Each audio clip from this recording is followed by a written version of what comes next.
Welcome everyone to Mangalore in India, where the national championships under-11 are taking place. On the left of your screen is Advik Agarwal, who's rated 2376. He has 3 IM norms and is just few rating points away from becoming an IM. His opponent today is Joel Imadabattini. He's rated 1809. And this tournament has many amazing players playing here. Like you can see on board 2, there is Sharbarto Mani playing. Adwik, with the white pieces, opens the game with knight to f3. Let's see what Joel does. At the under-11 nationals, you have some incredible games being played. These youngsters are becoming stronger and stronger, and it somehow reminds me of the under-11 nationals that I visited in 2017, where on board 1 you had Gukesh, then Pranav V, then Leon Mendonça, and like all of these players have now gone on to become world-class grandmasters. E3 played,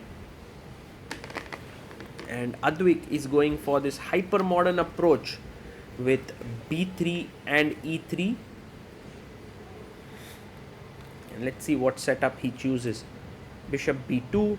Will he push his pawn to c4? Will he play his pawn to d4? Knight comes out to c6. And now bishop b5 is one way to play. There's also d4 possibilities. He goes bishop b5.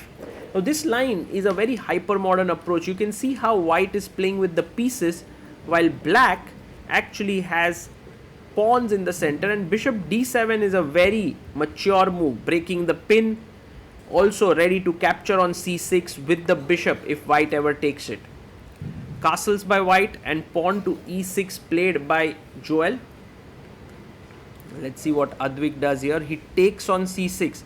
It's a very interesting decision where you give up your bishop pair, but in return you can then jump with your knight into the center of the board, push your pawn to f4, and he does that immediately. He goes knight e5, and you will see that Satvik Swain is there. He's watching the games.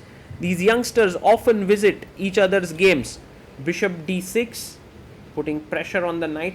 I guess another way to play was rook c8 to just take care of the bishop there, but now Advik takes, Joel takes back, and he plays pawn to f4, stopping black from playing e5. c5 pawn is a small weakness. You can see like knight c3, knight a4. This is a typical way of playing and trying to attack these pawns. He goes queen e7. Maybe he's pursuing the idea of playing e5. King jumps to h1, and black castles.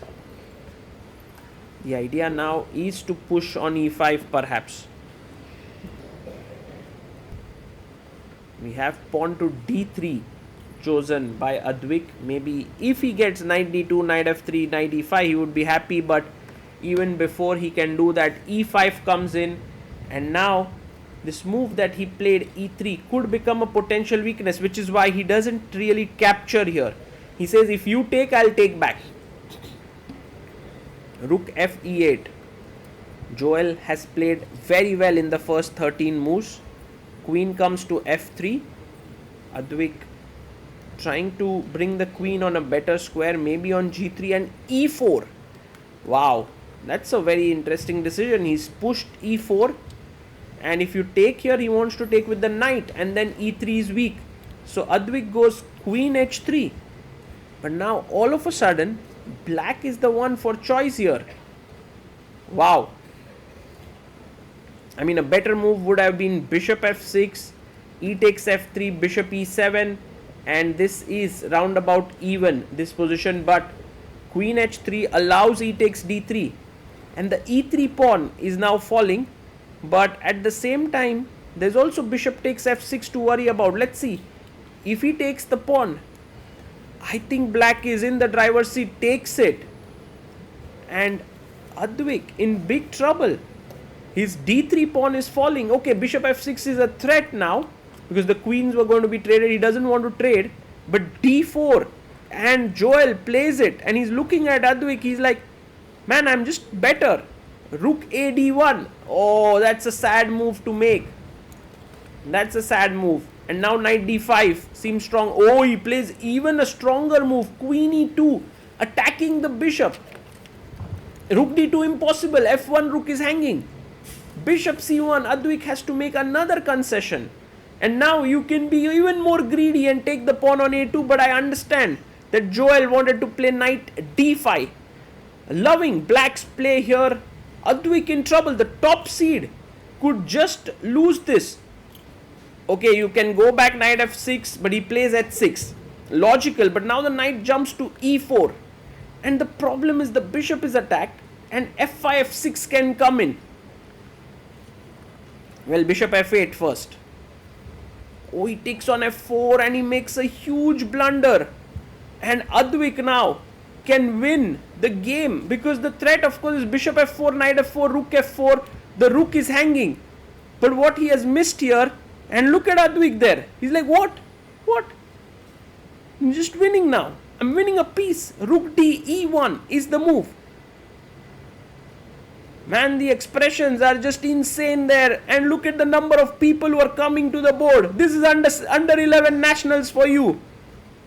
Joel is a bit worried here. Well, he shouldn't have taken the pawn. He should have dropped back. And finally, Advik makes all his calculations and plays rook d e1. It's game over. f4 is hanging and material is lost. You needed to stay in touch with the rook. But now you can't do it. He plays his queen to c2. But unfortunately, bishop takes f4 is coming in. He takes on f4.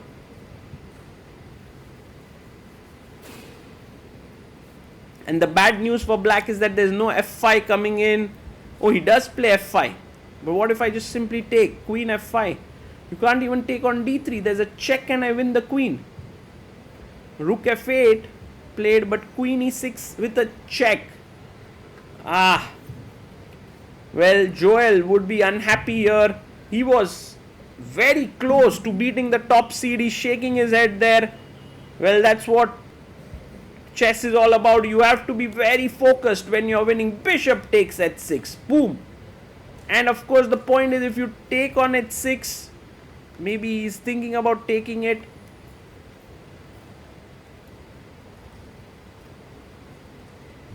If g takes h6, you go rook f7 check, rook takes f7, queen f7, king h8. Is there a mate somewhere? He goes for the check.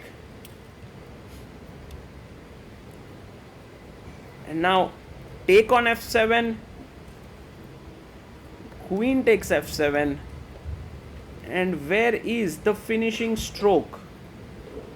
Maybe knight f6 with the threat of a mate. And if you play knight takes f6, though, he goes queen g6. Maybe not the best. Rook f8 comes and defends. But knight f6 was very strong because you threaten here check and you take check, and then maybe the rook joins in and it's over.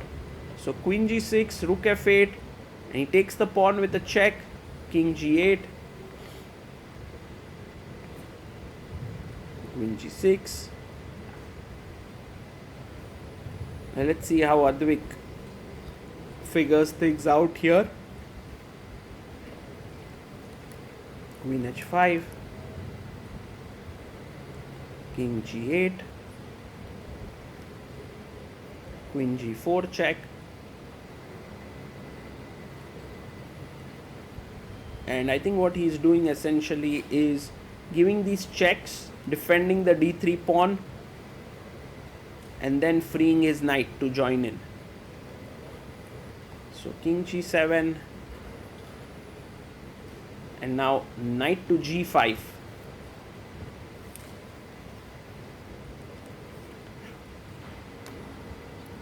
Queen h7 is a threat, knight e6 is a threat, he goes rook h8. Now knight to e6.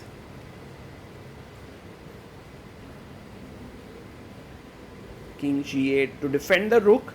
But now check, check, and pick up the rook. Goes queen g3.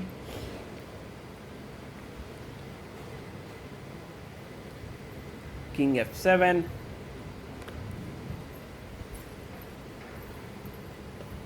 Goes for a check. And it's over, I believe. Joel can resign. He goes knight takes d4. The queen is falling with a check. One of the things I notice is that in these age group events, they don't really resign. Queen takes h8. Fight till the end. King c7, and now you can pick up the queen, and you have a rook and a queen up.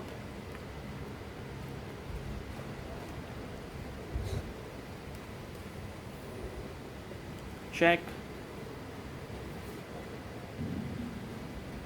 King a6. And rook e4. Nice move. He's swinging the rook by here. Knight to b6. Check.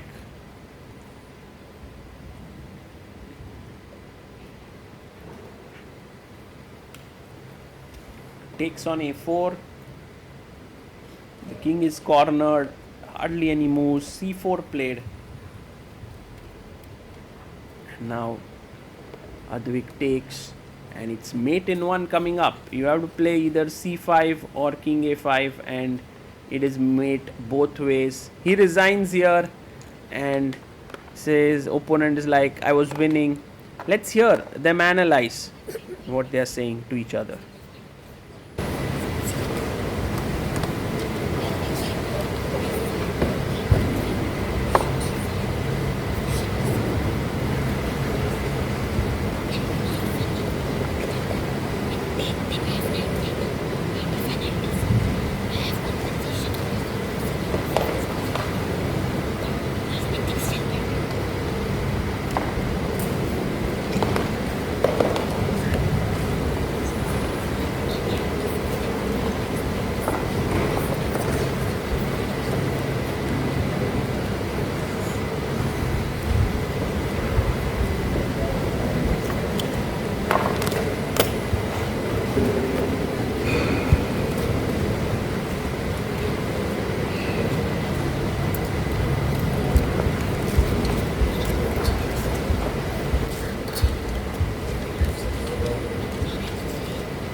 So I'm joined with Advik Agarwal. Advik, how are you? I am good, sir. And we are at the under-11 national championship, and you are just here after your Dole performance. Yeah. So are you a little bit of tired or? No, I mean I had some rest, so I was excited for this tournament. Like I was not tired. And you are playing as the top seed, and so do you feel little bit of pressure of performing as per? Not really. I mean I think I can play that good. So yeah. Yeah, you can play that good. And you have just completed all your 3 IM norms. Yeah. So how are you feeling on that? Yeah, it feels good, but now I mean I need rating points like 25 points around to become an IM. Okay. And in this tournament, we are already into the 4 rounds, and you have won all the games quite convincingly. So, in all the games, which was one of your favorite game maybe till now? I mean today's game I could say it was favorite. I mean I didn't play very good at some point, but in the last then I won. Like Yeah, you played a very great game. Even you sacrificed something, bishop h6, Yeah. and it was a very nice finish. Can you take us through the game? Yeah. Yeah. So I mean, I opened with knight f3, d5, b3 with that Retti setup, and I mean later at some point he played queen takes. Yeah, I mean I played queen h3, which was a blunder because then I lost the e3 pawn. And instead of that, I should have played bishop f6, ef3, bishop e7, take the queen, fg2, king g2, rook e7, and I should have entered that endgame, which is slightly better for me, but probably it should end in a draw with accurate play. I think queen h3, then queen takes e3, knight f3, queen e2 was strong. He found bishop c1. Now he should have played queen takes a2, and then I was thinking maybe f5, queen b3, bg5, play like that. But I think it's winning only for him. But I would have tried to complicate the position because he had very less time. But instead of that, he played knight d5, which was a mistake because then I got knight g5. And here he should have played knight f6 back, but he played h6, but then I got knight e4. Bishop takes f4 he played, but that is just a blunder because rook d1, then like queen c2, bishop f4, and I just won the piece and then converted my win. Great game. And going into the tournament, like what is your strategy or mindset?